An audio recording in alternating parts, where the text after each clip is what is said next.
গরমকালে বিভিন্ন রকম ঠান্ডা ঠান্ডা পানীয়র সঙ্গে কোল্ড কফির কিন্তু আলাদাই একটা জায়গা রয়েছে আমাদের প্রত্যেকের লাইফে। আজকে আমরা বানিয়ে নেব চকলেট কোল্ড কফি, তাও ভীষণ সহজ উপায়ে, তাও আবার বাড়িতে। তো চলো দেখে নেই ঘাটাক্স কিচেনে আমি সুদেশনা কীভাবে তোমাদের জন্য কোল্ড কফি আজ বানাবো।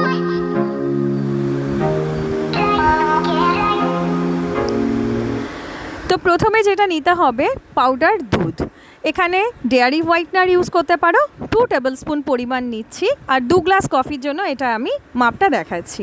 এখানে নিয়ে নিয়েছি আমি চিনি 3 টেবিলস্পুন পরিমাণ, কোকোয়া পাউডার 2 টেবিলস্পুন পরিমাণ, কফি পাউডার 2 টেবিলস্পুন পরিমাণ, একটা বাটারের কিউব, আর নিয়েছি এখানে চকলেট সিরাপ 2 টেবিলস্পুন পরিমাণ, আর নিয়েছি চকলেট রাইস 1 টেবিলস্পুন পরিমাণ কিংবা 1 টিস্পুন পরিমাণ, খুব সামান্যই লাগবে এটা।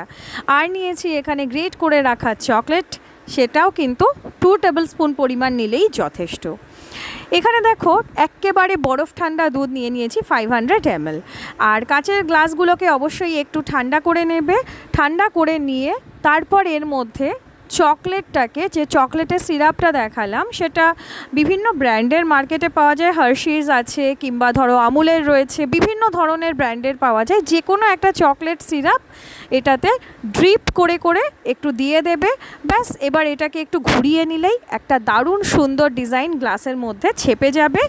এই অবস্থায় গ্লাসটাকে কিন্তু ফ্রিজে রেখে দেবো 5-7 মিনিটের জন্য, তাহলেই এটা একেবারে ডিজাইনটাকে ধরে নেবে। সিম্পল তো।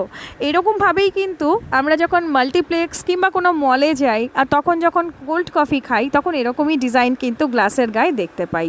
আর আমরা ভাবি না জানি কিভাবে কত খাটাখাটনি করে এগুলো বানানো হয়েছে। তো খুব খাটাখাটনি লাগে কি, ভীষণ সিম্পল এইভাবে বানানোটা। তো দেখো আমি 2টো গ্লাসকে সেমভাবে বানিয়ে ফ্রিজের মধ্যে রেখে দিলাম।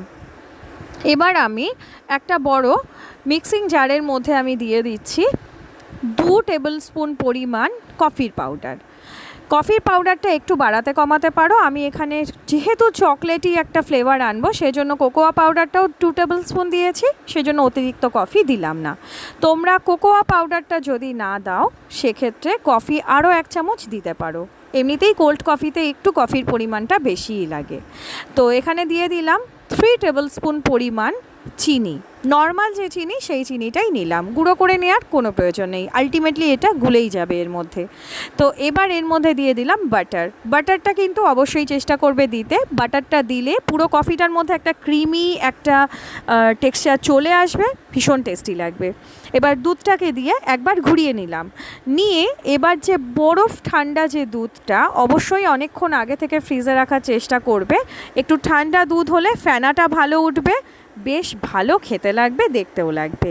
তো একবার আমি এটাকে ঘুরিয়ে নিয়েছি। এবার এর মধ্যে আমি দিয়ে দিচ্ছি বেশ কিছুটা বরফের টুকরো, মোটামুটি 7-8টা বরফের টুকরো আমি এখানে দিয়ে দিয়েছি।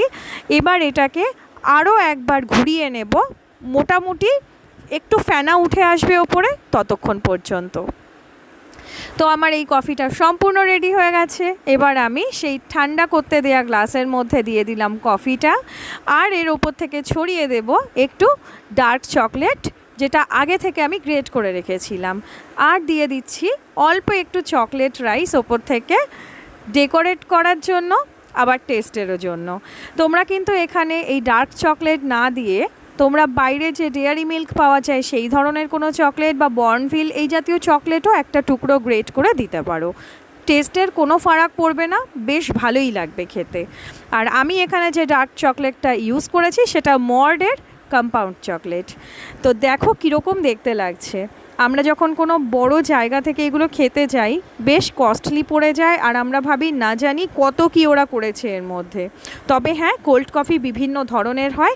আজ যে রেসিপিটা তোমাদের সঙ্গে শেয়ার করলাম সেটা কিন্তু একেবারেই বেসিক, অর্থাৎ রেগুলার যে কোল্ড কফি হয় সেটাই, সামান্য একটু চকলেটের সঙ্গে।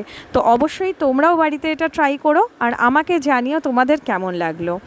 আইসক্রিম দিয়ে কিংবা অন্য ভিন্ন ভিন্নভাবে যেগুলো বিস্কিট দিয়ে কোল্ড কফি হয়, চেষ্টা করব আগামী দিনে সেইগুলোও আনতে রেসিপি।